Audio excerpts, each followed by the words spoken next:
ସମସ୍ତେ ସମାନ ନୁହନ୍ତି। ସେଥିପାଇଁ ତ ପୁଅଟିଏ ଜନ୍ମ ହେବା ପାଇଁ ବାପା ମା ମାନେ ଖୁସିରେ କରନ୍ତି ଯାତ୍ରା।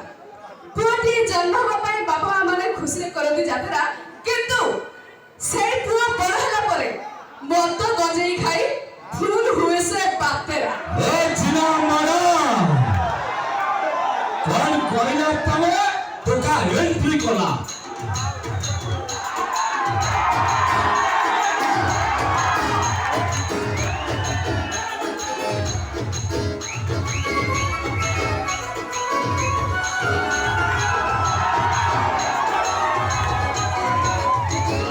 গাড়ি হলো না ତମେ କଣ ଚାଲିଲ କହିଦେଲ কোন কোন তুলো କଣ ତମର ফার্স্ট লাইনে যা কথা কইবা କହିବି হ্যাঁ ଶୁଣିବ। হ্যাঁ ପୁଅଟିଏ ପାଇଁ ବାପା ମା ମାନେ ଖୁସିରେ କରନ୍ତି ଯାତ୍ରା। হ্যাঁ ডিজে ତମେ ଜାଣିଛ ডিজେ ଡିଜେ। ପୁଅଟିଏ ପାଇଁ ବାପା ମା ମାନେ ଖୁସିରେ କରନ୍ତି ଯାତ୍ରା। କିନ୍ତୁ ସେଇ ପୁଅ ବଡ଼ ହେଲା ପରେ ମଦ ଗଞ୍ଜେଇ ଖାଇ ଫୁଲ ହୁଏ ସେ ବାତେରା। ভাই না না না সে কইলা না হ্যাঁ আমি বাদ কিন্তু যেটা ম্যাডাম ঝিଅଟିଏ ଯେବେ ଜନ୍ମ ହେଇଥାଏ ବାପା ମା ମାନେ ଖୁସିରେ ସଂସାର ଚଳାନ୍ତି। ଝିଅଟିଏ ଯେବେ ଜନ୍ମ ହେଇଥାଏ ବାପା ମା ମାନେ ଖୁସିରେ ସଂସାର ଚଳାନ୍ତି। ବଡ଼ ହେଲା ପରେ ଏଇ ଝିଅମାନେ ଆମ ପରି ଟୋକାଙ୍କ ସାଙ୍ଗେ ପ୍ରେମ କରି ଘରେ ଲୁଚି ପଡ଼ନ୍ତି। ଆଚ୍ଛା ଠିକ ଅଛି, ତମ କଥାକୁ ମୁଁ ମାନି ନେଉଛି। କିନ୍ତୁ ମତେ ଗୋଟେ କଥା କହିପାରିବ? ମୁଁ ତ ଆସିଲି ମୋ ଭାଇମାନଙ୍କୁ କହିଲି, କିନ୍ତୁ ତମେ ଆମ ଝିଅମାନଙ୍କୁ କହି ଚାଲିଲ। ତମେ ଯେତେବେଳେ କହିଲ ଶୁଣ ଶୁଣ ସେ ଭାଇମାନଙ୍କ ଭିତରେ କଣ ମୁଁ ନାହିଁ ମୋର ପୁଅ ନା ପୁରୁଷ? ହଉ ଥାଅ, ତମେ ଥାଅ। ସେଥିପାଇଁ ମୁଁ କହୁଛି ପୁଅଟିଏ ପାଇଁ ବାପା ମା ମାନେ କେତେ ମାନସିକ କରନ୍ତି। ପୁଅଟିଏ ପାଇଁ ବାପା ମା ମାନେ ମାନସିକ କରିଥାନ୍ତି। କିନ୍ତୁ କଣ କହୁନ ମୁଁ ଜାଣିଛି କଣ କେତେ ମାନସିକ କରନ୍ତି ପୁଅ ନଈ ଝିଅ ଗଲେ ଭାରି ଡରନ୍ତି।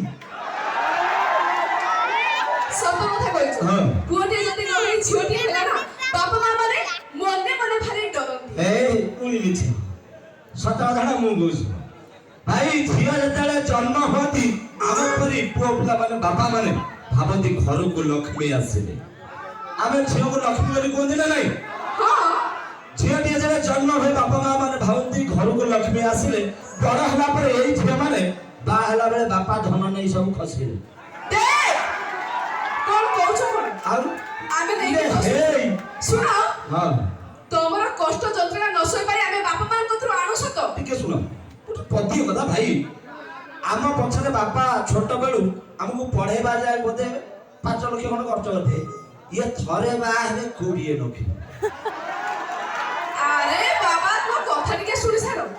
ମୋ ଭାଇ ମାନେ ହୁହା ହଉଛନ୍ତି, ମୁଁ ସମସ୍ତଙ୍କୁ କହୁଛି ଗୋଟେ ଝିଅ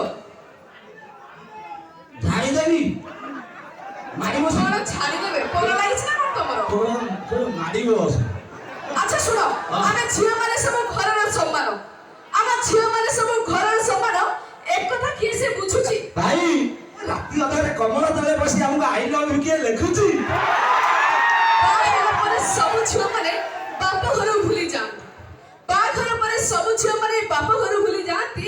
ଶାଶୁ ଘରକୁ ସବୁ କିଛି ଭାବି ଜୀବନଟା କାଟିଥାନ୍ତି। ଭାଇ ଏଇ ଝିଅମାନେ ପାଖରେ ଶୁଅନ୍ତି, କାନରେ ଚୁପୁକି ଚୁପୁକି କୁହନ୍ତି ଭବିଷ୍ୟତ ଗଢିବା ବେଳେ ଏଇ ଝିଅମାନେ ଆମ ପରି ପୁଅକୁ ଆମ ବାପା ମାଙ୍କ ଠାରୁ ଦୂରେଇ ଦିଅନ୍ତି। ହ୍ୟାଲୋ ମିଷ୍ଟର,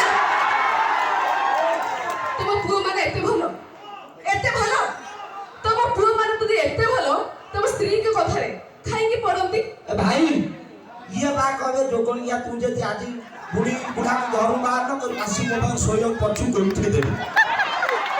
ସବୁ କହିବେ ଯଦି ତମେ ତାଙ୍କ ଠାରୁ ଅଲଗା ନ ରହିବ ତାହେଲେ ମୁଁ ଆତ୍ମହତ୍ୟା କରିଦେବି। ଆଉ ତାହେଲେ ମୁଁ ବୁଝିଲି ତମ ଆତ୍ମହତ୍ୟା ଧମକୁ ଡରି ଆମ ପରି ପୁଅ ମାନେ ଶେଷରେ ତାଙ୍କ ଘର ଛାଡ଼ନ୍ତି।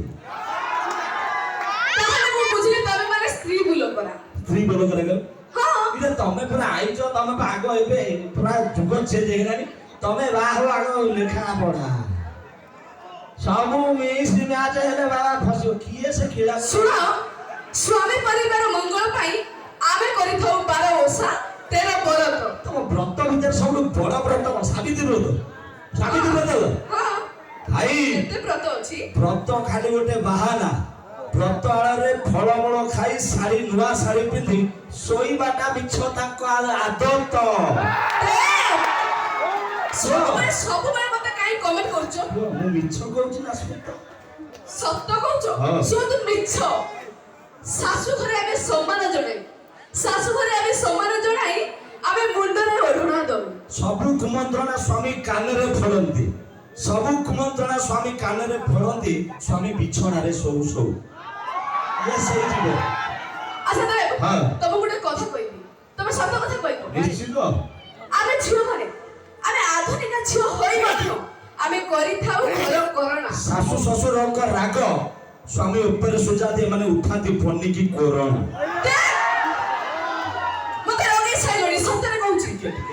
ଟିକେ ଯୋଉମାନେ ଚିଲେଇଲ, ରୁହ ଭାଇ ତମେ କୋରୋନା ପାନ ଖାଇଛ? ହଁ ଭାଇ ମାନେ ଖାଇଛନ୍ତି ବୋଲି ତ ଚିଲେଇଲେ, ମାନେ ସେ ଜାଣିଛନ୍ତି ନା, ଅନୁଭବ କରୁଛନ୍ତି। ସତରେ ନା? ଆଚ୍ଛା ଦେବ, ହଁ। ମୁଁ ତମ ସହିତ ଯୁକ୍ତି କରିବିନି, ଗୋଟେ କଥା କହିବି, ସତ କଥା। ତମେ ଜାଣିଛ ଆମ ଝିଅ ମାନେ ତମ ମାନଙ୍କ ପାଇଁ କେତେ କଷ୍ଟ କରନ୍ତି?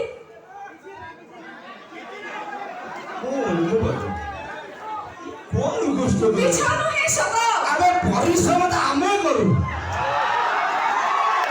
ତମେ କୋଉ ପରିଶ୍ରମ କଥା କହୁଛ? ଆମେ ବାହାରେ ଯାଇକି ଖଟିକି ଆଣିଲେ ସିନା ତମେ ରୋଷେଇ କରିକି ଦବ। ଆଚ୍ଛା ଆଚ୍ଛା, ତମ ପରିଶ୍ରମ ତମେ ଯୋଉଭଳି କହୁଛ କିଏ ନାହିଁ କଣ ଭାବିବ? ତମ ମନରେ ଭୁଲ ଅଛି ବୋଲି ତମେ ଭାବୁଛ। ଯୋଉଦିନ ଘରେ ଗ୍ୟାସ ନଥାଏ ଆମେ ଜାଣିଥାଉ ସେଇଦିନ ଚୁଲି କାଠ। ଚୁଲି କାଠ ନା କାଠ ଚୁଲି? ସେଇ କାଠ ଚୁଲି, ଚୁଲି କାଠ, କାଠ ଚୁଲି। ଭାଇ ଯୋଉମାନେ ବି ବାହା ହେଇଛନ୍ତି ସମସ୍ତେ ସେଇ ଗୋଟିଏ କଥା ଶୁଣିଥିବେ ତାଙ୍କ ସ୍ତ୍ରୀ ପାଖରୁ, ତମକୁ ବାହା ହେଇ ମୁଁ ବହୁତ ବଡ ଭୁଲ କଲି। ସତରେ ମୁଁ ଭୁଲ କରିଛି, ମୁଁ ଚୁପ ଅଛି ତମ ସାଙ୍ଗରେ। ପଳେଇଲା କିନ୍ତୁ ଭାଇ ପୁଅ ଯୋଉଥିରେ ଫରକ ନାହିଁ, ମଜା ମସ୍ତି ଚାଲିବ, ଆମେ କାହାକୁ ଇଏ ନାହିଁ, ସମସ୍ତେ ଖୁସି କରିଦେବା କଥା। ତ ଆସନ୍ତୁ ଆପଣ ମାନଙ୍କ ପାଇଁ ନେଇ ଆସୁ ଡ୍ୟାନ୍ସ। ହଁ ଡ୍ୟାନ୍ସ